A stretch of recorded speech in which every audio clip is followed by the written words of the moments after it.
Our next lessons are going to have us observing and looking into differences between animals. We're going to be studying their classifications.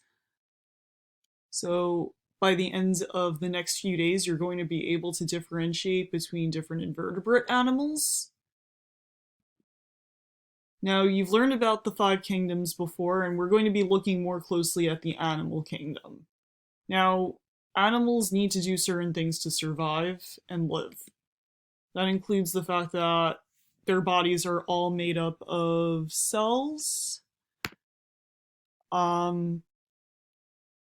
Cells do different functions for them. They work together in tissues, which make up organs, which make up organ systems. In many cases, but not all. Certain animals do not have organs or organ systems, so they rely solely on their cells or tissues. But either way, they use their cells to help digest food, reproduce, get rid of waste products, and more. For animals, most animal cells have nuclei and organelles that do their jobs for them and control the cell as well. Animals can't make their own food, unlike the plant kingdom. They have to ingest their food, whether they're ingesting plants, animals, or both. Animals must also digest their food. The food that we take in has particles that are too large to pass through our cells. So we take the big, large molecules and break them down into small building block molecules that can be used for many different purposes and reasons. And most animals are able to travel from one place to another, mostly to find food, shelter, mates, escape danger. There are certain animals that are unable to move and are what we call sessile. Now, before we move on, we're going to have to look at different types of symmetry. Certain animals have different types of symmetry to their bodies. There's bilateral symmetry, radial symmetry, and then there's asymmetry. In the case of bilateral symmetry, animals have parts that nearly mirror each other, as though one half of the body was an image of the other side. Here we have a beetle, and we can see where the line is drawn down the middle of the body, that this side on the right is nearly a mirror image of the left side. We also have radial symmetry, which is found in circular shaped organisms around a central point. So here we have multiple lines that pass through the center point of the polyp, the coral polyp, and mainly that is showing us radial symmetry down the middle of the organism from various different points.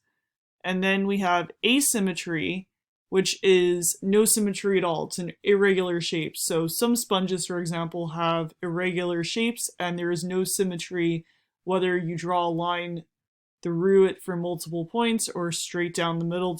There's no mirror image. Today we're going to focus on three different groups.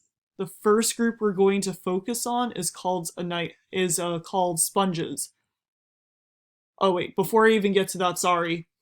There are two groups that we're going to be focusing on. The first one is invertebrates. Invertebrates do not have a backbone. And then next week we're going to be focusing on vertebrates which have a backbone. Now today we're going to break down those invertebrates. We're going to start with four of the groups, I should say, and do an activity based around them. So before we move forward, we have the classification system that we already went over. We have our domains, we have our kingdoms such as plant and animal, and then we have different phylum, which we're going to be looking at today for animals. After that, you have your class, your order, your family, your genus, and your species. And remember, species are the only organisms that can mate with each other. They have to be of the same species to mate. So remember, we're looking at invertebrates, no backbone. The first one we're looking at are sponges. They belong to the phylum Porifera. Adult sponges can't move. They are stuck in one place. So overall, if you've watched SpongeBob as a kid, you were given false information. Sponges don't move. They are unable to. And because they can't move, they can't go off looking for their own food, so they have a special way of accumulating food. They're filter feeders. Water is able to move and flow through their bodies, and as the water flows through their bodies, they're able to catch food that is floating in the water. They are also made up of 2 layers of cells. There's an outer layer and there's an inner layer. Now, on the inner layer, there are little tail-like structures called flagella that keep water flowing through the sponge so that it can continuously pick up food. Their bodies are also supported by glass-like structures called spicules, and they're also able to reproduce both sexually and asexually. Now, in terms of asexual reproduction, they are able to grow an identical version of themselves that is attached, and eventually that organism may unattach itself and then grow on another piece of rock somewhere, another part of the sea floor, or the bud can stay attached for as long as it may live. In terms of sexual reproduction, there are egg and sperm cells that are made by the sponges as well. The next phylum we're looking at for invertebrates is called the Cnidarians. Now, Cnidarians include jellies, or jellyfish as you probably better know them, sea anemones, hydra, and corals. These all have long tentacles, and they only have one opening, which is their mouth opening.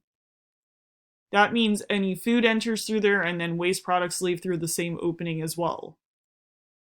The special thing about Cnidarians is they are able to sting their prey. Their tentacles have stinging cells that is able to shock their prey, and then they are able to use those tentacles to reel in their prey, kind of like using a fishing line.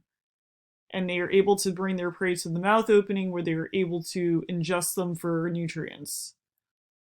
I can personally speak for myself that the tentacles are pretty effective, seeing as one time I was out of country with my family and was out in the sea where I did unfortunately have a run-in with a jellyfish. It was very painful. My suggestion is if you do come into contact with one, try to keep your distance if you're able to see it first.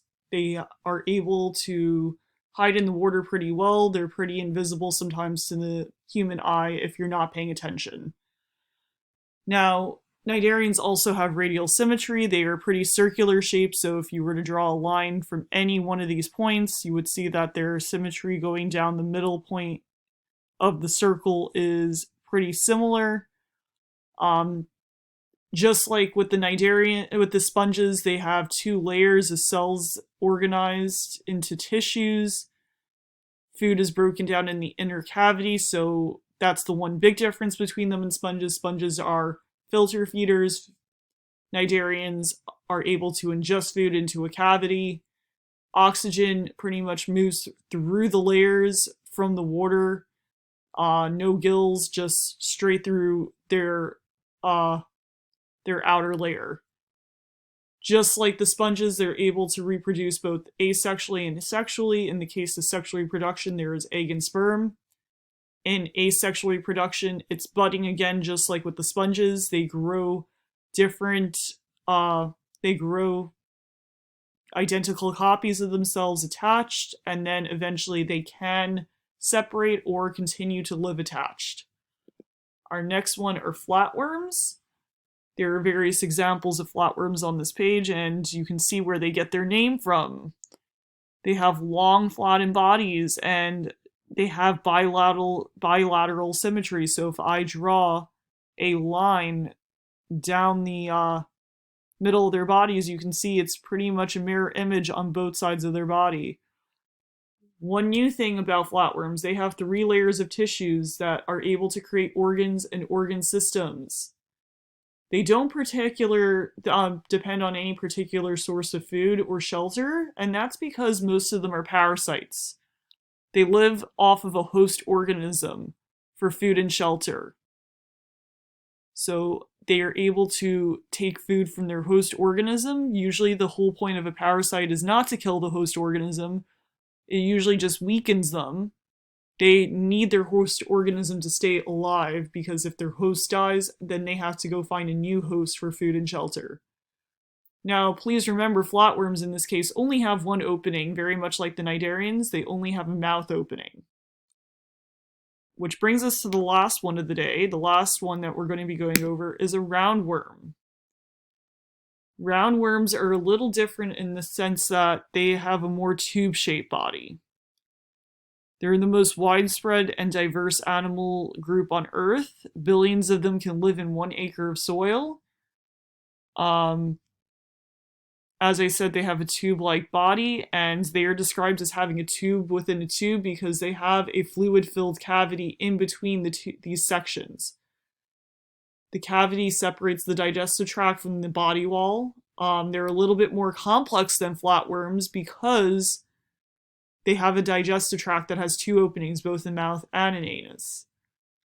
And one example would be heartworm. Now, if you have a dog at home, they take heartworm medication, and that's because they are trying to avoid this type of roundworm from attacking their heart. If your dogs were not taking roundworm medication to try to avoid roundworms could burrow into their heart tissue and eventually weaken the dog's heart. That makes them a parasite, just like the flatworm is. They aim to live off of other organisms when they are able to. What you're going to do for the rest of the day today is you're going to, or at least for your science day, you're going to open the Google form quiz. It's a 15-point quiz that you're going to immediately get your feedback on because these are all multiple choice. If you have any questions, I'm going to be in office hours at 1. Tomorrow, we're going to go over a few other groups, such as arthropods, mollusks, let's see. Those are just a few of them. Echinoderms. And then next week we're going to be looking at vertebrates. Thank you. Have a very nice day.